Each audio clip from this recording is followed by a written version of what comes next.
നടന്നുകൊണ്ടിരിക്കുകയാണ്. അപ്പം എല്ലാ മാസവുമാണ് ഈ പരിപാടി നടക്കുന്നത്. അപ്പം ഈ മാസം ഇപ്പം ഞങ്ങൾ പുതിയ യൂണിയൻ ആയതിനു ശേഷം ആദ്യമായിട്ടാണ് പവർ ഹോമിലേക്ക് എത്തിച്ചേർന്നത്.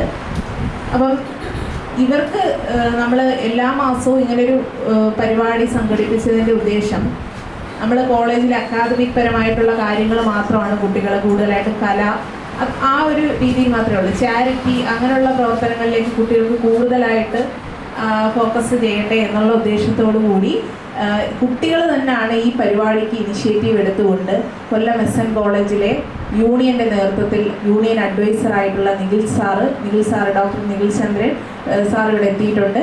അതോടൊപ്പം തന്നെ ഞാൻ കോളേജ് യൂണിയൻ്റെ ആർട്സ് അഡ്വൈസറാണ്. അപ്പോൾ ഞങ്ങൾ 2 പേരുണ്ട്. ടീച്ചർ എത്തിയിട്ടില്ല, അപ്പോൾ ടീച്ചർ പിന്നീട് എത്തിച്ചേരും. College union chairman Vaibhav union chairman Akash ഇവിടെ എത്തിയിട്ടുണ്ട്. അതോടൊപ്പം തന്നെ നമ്മളിവിടെ എത്തിയതിൻ്റെ ഉദ്ദേശം നിങ്ങൾക്ക് പൊതിച്ചോറ് തരിക എന്നുള്ളത് മാത്രമല്ല, നിങ്ങളെ സന്തോഷിപ്പിക്കാൻ കൂടിയായിട്ടാണ് വന്നിരിക്കുന്നത്. അപ്പോൾ ഇന്നിവിടെ ഉദ്ഘാടനത്തിനെത്തുന്നത് നമ്മുടെ ഇരവിപുരത്തിൻ്റെ പ്രിയപ്പെട്ട MLA ശ്രീ നൗഷാദ് അവർക്കളാണ്. അപ്പം ആ ഒരു ഇടവേള, അത് തുടങ്ങുന്ന ആ ഒരു ഇടവേള വരെ നിങ്ങൾക്ക് പരിപാടികൾ അവതരിപ്പിച്ച് നിങ്ങളെ സന്തോഷിപ്പിക്കാനായിട്ട്, നിങ്ങളുടെ സന്തോഷം നമ്മളുമായിട്ട് ഷെയർ ചെയ്യുന്നതിനുമായിട്ട് നമ്മൾ ഈ ഒരു സമയം ഇവിടെ ഉപയോഗിക്കുകയാണ്. അപ്പം നമ്മൾ ഉദ്ഘാടനം ഔദ്യോഗികമായിട്ട് MLA വന്നതിന് ശേഷം തുടങ്ങും. അതുവരെ നമ്മുടെ കലാപരിപാടികൾ ഇവിടെ അരങ്ങേറുന്നതാണ്. അപ്പം ആദ്യമായിട്ട് നമ്മുടെ കോളേജ് യൂണിയൻ ചെയർമാൻ ആകാശിനെ ഞാൻ ക്ഷണിക്കുകയാണ്. ഇവരെ നമുക്ക് പരിചയപ്പെടാം. അതോടൊപ്പം തന്നെ ആകാശിന് നിങ്ങൾ യൂണിയൻ വന്നതിന് ശേഷം ആകാശിൻ്റെ നേതൃത്വത്തിൽ ഇവിടെ എത്തിച്ചേരുന്നത് ആദ്യമായിട്ടാണ്. നമ്മുടെ വൈസ് ചെയർപേഴ്സണൊക്കെ ഉണ്ട്, അങ്ങനെ മാഗസിൻ എഡിറ്റർ, എല്ലാ കുട്ടികളും എത്തിയിട്ടുണ്ട്. അപ്പം ആകാശിനെ ഞാൻ ഏറെ സ്നേഹത്തോടു കൂടി ക്ഷണിക്കുന്നു. അതോടൊപ്പം തന്നെ ഈ പവർ ഹോമിലെ ഓഫീസ് അസിസ്റ്റന്റ് ബിന്ദു ചേച്ചി, അതുപോലെ മറ്റുള്ള ഓഫീസ് സ്റ്റാഫുകൾ, അപ്പോൾ എല്ലാവർക്കും സന്തോഷം അറിയിക്കുന്നു. ഞങ്ങളുടെ പരിപാടികൾ ഔദ്യോഗികമായി MLA വന്നതിന് ശേഷം തുടങ്ങും. ഇപ്പം അനൗദ്യോഗികമായിട്ട് കുട്ടികളുടെ പാട്ടും പരിപാടികളും എല്ലാം ഇപ്പം അരങ്ങേറും. ആകാശിനെ ഞാൻ ക്ഷണിക്കുന്നു. തിരിച്ച് ഹലോ എന്ന് പറയണം. ഓക്കെ, എല്ലാവരും ഉറക്കെ പറയുമോ? ഹായ്, ഉറക്കെ പറ ഹായ്. അപ്പൊ ഹലോ എന്ന് പറയുമ്പോഴോ തിരിച്ച് ഹായ് എന്ന് പറയും അല്ലേ? ഹലോ, ഹായ് എന്ന് പറയണം. ഹലോ. എല്ലാവരും ഫുഡൊക്കെ കഴിച്ചായിരുന്നോ രാവിലെ? എന്താ കഴിച്ചേ? അതിന്റെ ഒരു ഉഷാരം കൊണ്ട് കാണുന്നില്ലല്ലോ. ഒന്ന് ഉറക്കെ കൈ അടിച്ചേ. എല്ലാവരും ഹാപ്പിയാണോ? ഹാപ്പിയാണോ എല്ലാവരും? അന്നേരം എനിക്ക് ഞാൻ വലിയ കലാകാരനൊന്നുമല്ല, വലിയ കാര്യങ്ങളൊന്നും ഇല്ല. 2 പേര് നിങ്ങൾക്ക് പാട്ട് പാടി തരാനൊക്കെ നമ്മുടെ കോളേജിൽ 2 സിംഗേഴ്സ് വരും, സുഹേലിക്കയും ജൂണും ഇപ്പം വരും. അതുവരെ നിങ്ങൾക്ക് ചുമ്മാ ഇങ്ങനെ സംസാരിക്കാൻ വേണ്ടിയിട്ടാണ് ഞാൻ വന്നത്. വലിയ ഇതായിട്ടൊന്നും നിൽക്കുന്നില്ല, പക്ഷെ അറിയാലോ.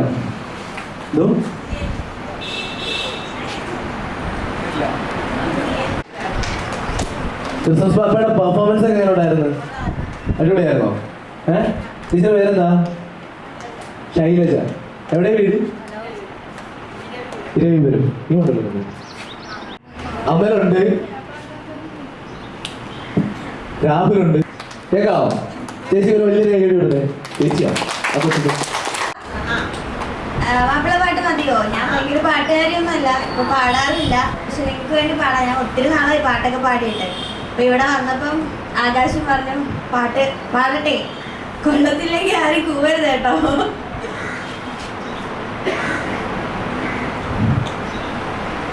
മാണിക്യമലരായ ഭൂവി മഹദിയാം ഖദീജ ബീവി, മക്ക എന്ന പുണ്യനാട്ടിൽ വിലസിടും നാരി, വിലസിടും നാരി.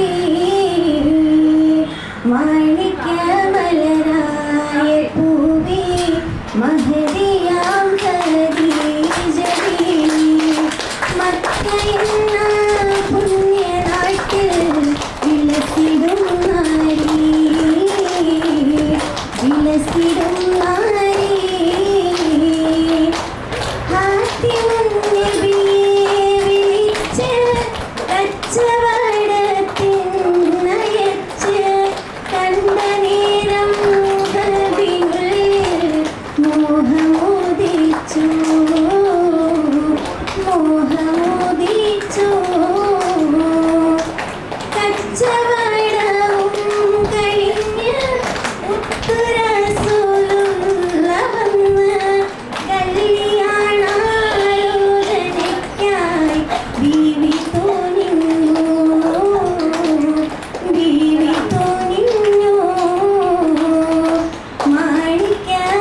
ഇവിടെ എത്തിച്ചേർന്നതിൽ നമ്മുടെ ഫസ്റ്റ് ടൈം ഇവിടെ വരുന്ന ഒരാളുണ്ട്. നമ്മുടെ യൂണിയൻ്റെ എല്ലാമായ union adviser doctor Nikhil Chandra സാറിനെ ഞാൻ ഏറെ സ്നേഹത്തോടെ ക്ഷണിക്കുന്നു. ഇവിടെ വന്നുള്ള എക്സ്പീരിയൻസ് ഒന്ന് ഷെയർ ചെയ്യണം. നമ്മൾ ഇവിടെ ഏറ്റവും കൂടുതൽ നോർത്ത് ഇന്ത്യൻസ് ആണ്. ഏകദേശം 125ഓളം അന്തേവാസികൾ, 104 അന്തേവാസികളുണ്ട്. അപ്പോൾ അതിൽ ഏകദേശം കൂടുതലും ഭൂരിഭാഗവും നോർത്ത് ഇന്ത്യൻസ് ആണ്. അവരിവിടെ പലയിടത്തായിട്ട് ഉള്ളവരാണ്. ഇവിടെ വന്ന് നമുക്കറിയാം, നമ്മുടെ പൂർ ഹോമിൽ എത്തുമ്പോഴത്തേക്കും നമ്മുടെ അച്ഛനമ്മമാരെ പോലെ തന്നെയാണ് അവരും. അപ്പോൾ ഈ സാഹചര്യത്തിൽ അവർ സത്യം പറഞ്ഞാൽ പൂർ ഹോം ഇവിടെ വരുമ്പോൾ, ഞങ്ങൾ ആദ്യം വരുന്ന സമയത്ത് ഞാൻ SM വിമൻസ് കോളേജിൽ വർക്ക് ചെയ്ത സമയത്ത് ആ കുട്ടികളെ ഇവിടെ വരുന്ന സമയത്ത് നമ്മുടെ ഈ ഒരു സെറ്റപ്പ് ഒന്നും ഇവിടെ ഇല്ല. കാരണം ഈ ഒരു പന്തൽ പോലൊന്നും ഇല്ല. ഞങ്ങൾ വെയിലത്ത് നിന്നാണ് ഈ പരിപാടി, ആകെ ഒരു സ്റ്റേജേ ഉള്ളായിരുന്നു. അപ്പം ബിന്ദു ചേച്ചിക്കൊക്കെ അറിയാം. അപ്പം അതിന് ശേഷം ഞങ്ങൾക്ക് വേണ്ടിയിട്ടാണ് ഈ ഒരു ഇത് സെറ്റ് ചെയ്ത് തന്നത്. പിന്നെ ഇത് സ്ഥിരമായിട്ട് ഇവിടെ പരിപാടികളായി അങ്ങനെ പോവുകയാണ്. അപ്പം നിഖിൽ സാറിനെ ഏറെ സ്നേഹത്തോടെ ഞാൻ ക്ഷണിക്കുന്നു. സാർ വന്നോ. സന്തോഷമാണല്ലോ. ഇവിടെ എങ്ങനെയാണ് ഹിന്ദി അറിയുന്ന ആൾക്കാരാണോ എല്ലാവരും? അതോ മലയാളമൊക്കെ പറഞ്ഞാൽ മനസ്സിലാവോ? അറിയാം. പക്ഷേ മുझे ഹിന്ദി നീ മാലി ഹിന്ദി എത്ര പേർക്ക് അറിയാം?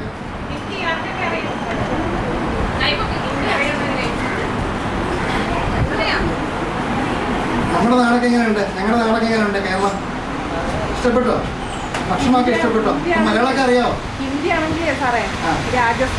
നന്നായിട്ട് ഫേസ്ബുക്കിലൊക്കെ ഇടാറുണ്ട്. അപ്പം ഞങ്ങൾക്ക് ഇതിനെപ്പറ്റി നന്നായിട്ട് അറിയാം. ഞങ്ങളോട് വന്നിട്ടില്ലെങ്കിലും ഞങ്ങൾക്ക് ഈ ഒരു പ്രസ്ഥാനത്തെപ്പറ്റിയും നിങ്ങളുടെ എല്ലാവരെയും പാട്ട് പാടുന്നതും ഡാൻസ് കളിക്കുന്നതും കൃത്യമായിട്ട് ഫേസ്ബുക്കിൽ അപ്ഡേറ്റ് ചെയ്യാറുണ്ട്. അപ്പോൾ ഞങ്ങളിവിടെ വന്നില്ലെങ്കിലും, ഫിസിക്കലി ഇവിടെ വന്നില്ലെങ്കിലും നിങ്ങളെയൊക്കെ കണ്ടിട്ടുണ്ട്, കാണാതെ തന്നെ കണ്ടിട്ടുണ്ട്. നിങ്ങളുടെ സന്തോഷമൊക്കെ ഞങ്ങൾ കാണാറുണ്ട്, അറിയാറുണ്ട്. എനിക്ക് ടീച്ചർ ഈ പുണ്യക്കാടെ എവിടെ കൊണ്ട് വെക്കുന്നോ ഞാനിപ്പോൾ വന്നപ്പോൾ ആലോചിക്കുന്നത്. ടീച്ചറിനിപ്പോൾ ആവശ്യത്തിലധികം പുണ്യമായി, ഞങ്ങൾക്കൊന്നും പുണ്യം ഇല്ലാതിരിക്കുക. ശരിക്കും പറഞ്ഞാൽ ടീച്ചർ പറഞ്ഞ എല്ലാം ഒന്നുകൊണ്ട് കാര്യമൊന്നുമില്ല. ടീച്ചറാണ് ഇതിൻ്റെ നേതൃത്വത്തിൽ ഇവിടെ വരണമെന്നും ഇവിടെ ഇങ്ങനെ ഒരു പരിപാടി സംഘടിപ്പിക്കണമെന്നും ഇവിടെയൊക്കെ വന്നു കഴിയുമ്പോൾ നമ്മുടെ ഞങ്ങൾക്കുണ്ടാകുന്ന അനുഭവങ്ങളും ഒക്കെ വളരെ വ്യത്യാസമാകും. നമ്മുടെ ജീവിതത്തെ കാണുന്ന കാഴ്ചപ്പാടും ഒക്കെ ഭയങ്കരമായിട്ട് മാറുന്ന ഒരു അവസ്ഥയാണ്. ജീവിതത്തിൽ എന്നെ സംബന്ധിച്ചിടത്തോളം ഞാൻ പറയുകയാണെങ്കിൽ 2 പ്രാവശ്യമാണ് എനിക്ക് ജീവിതത്തിൽ ഭയങ്കരമായിട്ട് ടേണിംഗ് പോയിന്റ് ഉണ്ടായിട്ടുള്ളത്. ഒന്ന്, നമ്മൾ ആശുപത്രിയിൽ പോവുക. നമ്മൾ ഒരു ഗവൺമെൻറ് ആശുപത്രിയിൽ പോയി നിൽക്കുമ്പോൾ നമ്മൾ എത്ര നിസ്സാരമാണ് നമ്മുടെ ജീവിതം എന്നുള്ളത് നമ്മൾ ഒരിക്കലും മനസ്സിലാക്കും. എന്ന് പറഞ്ഞാൽ ഇവിടെ വന്നപ്പോൾ എനിക്ക് മനസ്സിലായി. എൻ്റെ നാട്ടിലുണ്ട് കേട്ടോ. എൻ്റെ നാട്ടിൽ ഇതുപോലെ തന്നെ ഒരു ശാന്തി ഭവനുണ്ട്. അവിടെയും ഇതുപോലെ തന്നെ ആൾക്കാരുണ്ട്. ഞാൻ എല്ലാ ദിവസവും എല്ലാ തവണയൊന്നും പോയില്ലെങ്കിലും വർഷത്തിൽ ഒരിക്കലും എൻ്റെ അച്ഛൻ്റെ ആണ്ടിനെ സമയത്ത് ഞാൻ പോയി ആഹാരം കൊടുക്കാറുണ്ട്. എൻ്റെ തൊട്ടടുത്ത് തന്നെയാണ് ശാന്തി ഭവൻ. അപ്പോൾ എനിക്ക് ഇങ്ങനെയുള്ള കാര്യങ്ങൾ, ഇങ്ങനെയുള്ള പ്രസ്ഥാനങ്ങളുടെ ആവശ്യകതയും അവിടെ അത് നമ്മുടെ സമൂഹത്തിന് നൽകുന്ന ഒരു സേവനമൊക്കെ നമുക്ക് മനസ്സിലായിട്ടുണ്ട്. പക്ഷേ എന്നിരുന്നാലും അത് ടീച്ചേഴ്സിനെ പോലുള്ള ഇങ്ങനെയുള്ള ടീച്ചേഴ്സിനെ പോലുള്ള ആൾക്കാർ മുൻകിട്ടില്ല. അപ്പോൾ നമ്മളെയൊക്കെ നമ്മൾ ചെയ്യുമെങ്കിലും ഇത്രയും മുന്നിട്ട് വന്ന് ചെയ്യാറില്ല. ഇപ്പോൾ ടീച്ചറിനെ പോലുള്ള ആൾക്കാരുടെ പ്രവർത്തനങ്ങൾ നിങ്ങൾ മനസ്സിലാക്കണം. അതുപോലെ തന്നെ നമ്മുടെ കോളേജിൻ്റെ യൂണിയൻ അവരുടെ പ്രവർത്തനം സത്യം പറഞ്ഞാൽ ഞാൻ അവരുടെ യൂണിയൻ അഡ്വൈസറായി എനിക്ക് അഭിമാനമുണ്ട്. കാരണം അത്രയും നല്ല പ്രവർത്തനങ്ങളാണ് അവർ കാഴ്ചവെക്കുന്നത്. ഇപ്പം കുടിച്ചോറ് കളക്ട് ചെയ്യണമെന്ന് പറഞ്ഞപ്പോൾ അവരെടുത്ത ഒരു എഫേർട്ട് സത്യം പറഞ്ഞാൽ ഞാൻ അവിടെ എടുത്തു വെച്ചിട്ടുണ്ട് ആഹാരം. അത്ഭുതപ്പെട്ടു പോയി. അത്രയും എഫേർട്ട്. കാരണം അവർക്ക് പരീക്ഷയുണ്ട്, അവർക്ക് ക്ലാസ്സുകളൊക്കെ ഉണ്ട്. അതൊക്കെ അവർ വേണ്ടെന്ന് വെച്ചിട്ടാണ് നിങ്ങൾക്ക് വേണ്ടിയിട്ടും നമ്മുടെ കോളേജ് യൂണിയന് വേണ്ടിയിട്ടൊക്കെ മുന്നിട്ടിറങ്ങുന്നത്. അപ്പോൾ എത്രത്തോളം എനിക്ക് സന്തോഷമാണെന്നറിയാമോ നിങ്ങളിവിടെ വന്നതിൽ. അതുപോലെ തന്നെ ഈ ഇത്തരം നല്ലൊരു യൂണിയൻ്റെ ഭാഗമായതും ഒക്കെ എനിക്ക് വളരെ സന്തോഷമുണ്ട്. ഇവിടെ ഇങ്ങനെ വന്നപ്പോൾ തന്നെ എനിക്ക് നമ്മുടെ ലൈഫിൽ ഒത്തിരി മാറ്റങ്ങൾ, പുതിയ ഐറ്റം, പുതിയ ഡാൻസും പാട്ടും ഒക്കെ നിങ്ങൾക്ക് വേണ്ടിയിട്ട് ഇവിടെ കുട്ടികൾ എത്തിയിട്ടുണ്ട്. അപ്പോൾ ഞാൻ മൈക്ക് ചെയർമാന് കൊടുക്കുകയാണ്. വീട്ടിൽ ഒരു കൈ തരൂ. എല്ലാവരും ഒന്ന് ചിരിച്ചിരുന്നേ. എല്ലാവരും ചിരിച്ചിരുന്നേ. എല്ലാവരും ചിരിച്ച്. ഓക്കെ, ഞാനൊരു പാട്ട് പാടട്ടെ. കൂവരുത്. ഞാൻ പറയാം, ഞാൻ ആദ്യമേ മുൻകൂർ ജാമ്യം എടുത്തിട്ടുണ്ട്. ഞാൻ വലിയ കലാകാരനോ പാട്ടുകാരനോ ഒന്നും അല്ലാതെ. ഓക്കെ, ഞാനൊരു പാട്ട് പാടട്ടെ. അമ്പിളി സിനിമ കാണുന്നുണ്ടോ? അമ്പിളി ഇവര് സിനിമ കാണൂല? ഇവര് ഉണ്ടോ? അമ്പിളി എന്ന് പറഞ്ഞൊരു സിനിമയുണ്ട്. അതിനകത്തൊരു പാട്ടുണ്ട്, എൻ്റെ നെഞ്ചാക നീയല്ലേ. നിങ്ങളെ ഓർമ്മ വരുമ്പോൾ എനിക്ക് ഈ പാട്ടാണ് വരും. എന്നാലും ആ പാട്ട് പാടട്ടെ. പാടട്ടെ. ഞാൻ ആദ്യമേ പറഞ്ഞു പാട്ടുകാരനല്ല ഞാൻ, ഇടയ്ക്ക് വെള്ളി വീഴും, പോകരുത്. ഓക്കെ. പിടയുന്നൊരെൻ്റെ ജീവനിൽ കിനാവ് തന്ന കൺമണി നീലെങ്കിലെന്നിലെ പ്രകാശമില്ലേ മിഴിനീരു പെയ്ത മാറിൽ കെടാതെ കാത്ത കൺമണി നീ എന്നൊരാ പ്രതീക്ഷയിൽ എരിഞ്ഞു പൊന്തിരി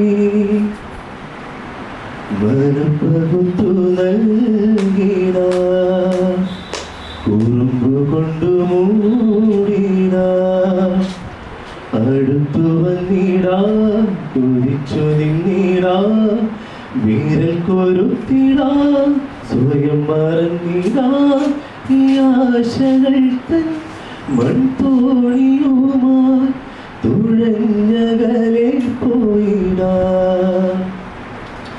എൻ്റെ നെഞ്ചാകെ നീയല്ലേ എൻ്റെ ഉന്മാദം നീയല്ലേ നിന്നെ അറിയാറുള്ളു നിറഞ്ഞാൽ ഒഴുകിയൊഴുകിയാൽ എന്നുമെന്നും ഒരു പുഴയാൽ ആരാധിക്കേ മഞ്ഞുതിരും വഴിയരികേ. ഇഷ്ടപ്പെട്ട സ്വർഗനാട്ടിലൻ പ്രിയം തീർത്തിടും സ്വന്തം വീട്ടു ചേർന്നിടുവാൻ മമനാഥനെയൊന്നു കാണുവാൻ മനം കാത്തു കാത്തിടുന്നു, മനം കാത്തു കാത്തിടുന്നു. നല്ല നാഥനെ നിനക്കായി ഞാൻ വേല ചെയ്യുമന്ത്യം വരെ അല്ല തീർത്തു നിൻ സവിധീവര നല്ല പാടിൽ വിശ്രമവും ഹർഗതാകണം മണിച്ചൂടുവാൻ പരമായിടെ പ്രീതി ആശയിരുന്നീ നിന്നെ കാണുവാൻ അമനീ ചുരിവരിണി സതിനിയൊന്നു കാണുവാൻ മനം കാത്തു പാത്തിടുന്നു, മനം കാത്തു പാത്തി.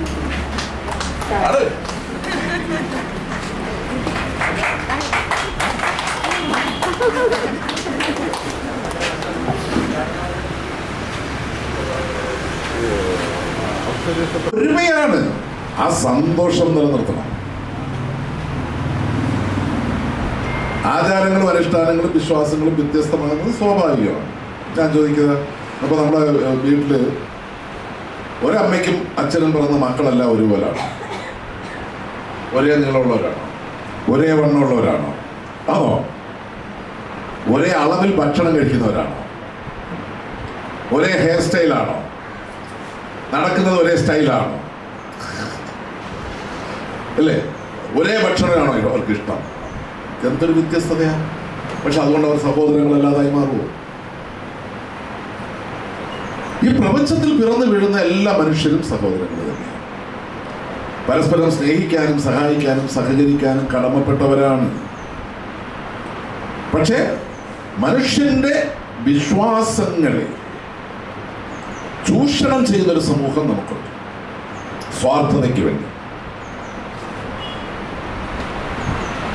സ്വാർത്ഥതയ്ക്ക് വേണ്ടി ഈ എല്ലാവരെയും സംരക്ഷിക്കുകയും രക്ഷിക്കുകയും ചെയ്യുന്നത് ആരെന്നാണ്? വിശ്വാസികളുടെ വിശ്വാസം. ഉറക്കപ്പറ, ഒന്നുകൂടെ ഉറക്കപ്പറ. സംശയമൊന്നുമില്ലല്ലോ? ഇല്ല. അപ്പോ എല്ലാവരെയും സംരക്ഷിക്കുകയും രക്ഷിക്കുകയും ചെയ്യുന്നത് ദൈവമാണ്, അല്ലേ? അപ്പൊ ഞാൻ വന്നിട്ട് പറയാണ്, ദൈവം അപകടാവസ്ഥയിലാണ്. ഞാൻ ദൈവത്തെ രക്ഷിക്കാൻ പോവുക, നിങ്ങളെല്ലാവരും എൻ്റെ കൂടെ കൂടണം. ആരുടെ കാര്യമാണ് പറയുന്നത്? ദൈവത്തിന്റെ കാര്യമല്ലേ? കേട്ട പാതി കേൾക്കാത്ത പാതി നിങ്ങളെല്ലാവരും എൻ്റെ കൂടെ അങ്ങ് കൂടി. അങ്ങനെയാണല്ലോ ഇപ്പൊ കണ്ടുവരുന്നത്, അല്ലേ? അപ്പോ യഥാർത്ഥത്തിൽ ഞാൻ രക്ഷിക്കാൻ പോകുന്ന ആരെയാ? ഞാൻ രക്ഷിക്കാൻ പോകുന്ന ആരെയാ? അപ്പൊ ഞാൻ ആരായി? ഞാൻ ആരായി? ഞാൻ രക്ഷിക്കാൻ പോകുന്ന ആരെയാണ്? ദൈവം. അപ്പൊ ഞാൻ ആരായി? ദൈവത്തിന് മുകളിലായി. അപ്പൊ ദൈവം എവിടായി? അപ്പൊ ദൈവം എവിടായി? ഞാൻ ദൈവത്തിന് മുകളിലായെങ്കിൽ ദൈവം എവിടായി? താഴെയായോ ഇല്ലയോ? അല്ലേ? അപ്പൊ ദൈവ സംരക്ഷണം പറഞ്ഞു വരുന്നവർ യഥാർത്ഥത്തിൽ ദൈവത്തെ പുകഴ്ത്തുകയാണോ താഴ്ത്തുകയാണോ? ദൈവത്തെ താഴ്ത്തുകയാണ്. ദൈവത്തെക്കാൾ വലിയവനാണ് ഞാനെന്ന് സ്ഥാപിക്കാൻ ശ്രമിക്കുകയാണ്. തിരിച്ചറിയെങ്കിലും ചെയ്താൽ അതിനുള്ള ശിക്ഷ ആര് കൊടുക്കുമെന്നാണ് വിശ്വാസികളുടെ വിശ്വാസം? ദൈവം കൊടുക്കും, അല്ലേ? ആ ശിക്ഷ ഞാൻ കൊടുക്കുമെന്ന് പറഞ്ഞാൽ അതിൻ്റെ അർത്ഥം ആരുടെ അധികാരമാണ് ഞാൻ കവരുന്നത്? ശിക്ഷ കൊടുക്കാനുള്ള അധികാരം ആർക്കേ ഉള്ളൂ? ദൈവത്തിന്. അത് ഞാൻ കൊടുക്കുമെന്ന് പറഞ്ഞാൽ ആരുടെ അധികാരമാണ് ഞാൻ കവരുന്നത്? ദൈവത്തിൻ്റെ അധികാരം.